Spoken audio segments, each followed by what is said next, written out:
السلام علیکم ورحمۃ اللہ وبرکاتہ۔ ایک میراثی بادشاہ کا عزیز ترین حجام تھا۔ یہ روزانہ بادشاہ کے پاس حاضر ہوتا تھا اور 2-3 گھنٹے اس کے ساتھ رہتا۔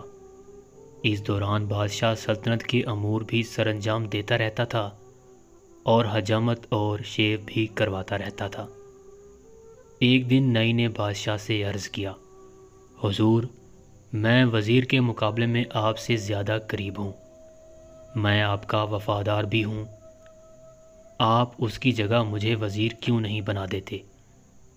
بادشاہ نے مسکرا کر حجام کی طرف دیکھا اور اس سے کہا، میں تمہیں وزیر بنانے کے لیے تیار ہوں، لیکن تمہیں اس سے پہلے ٹیسٹ دینا ہوگا۔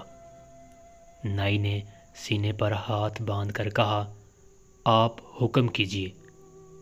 بادشاہ بولا، بندرگاہ پر ایک بحری جہاز آیا ہے، مجھے اس کے بارے میں معلومات لا کر دو۔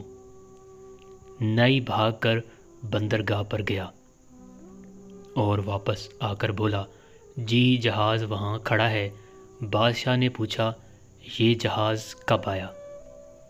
نائی دوبارہ سمندر کی طرف بھاگا، واپس آیا اور بتایا، 2 دن پہلے آیا۔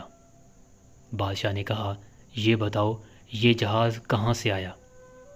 نائی تیسری بار سمندر کی طرف بھاگا، واپس آیا تو بادشاہ نے پوچھا، جہاز پر کیا لدا ہے؟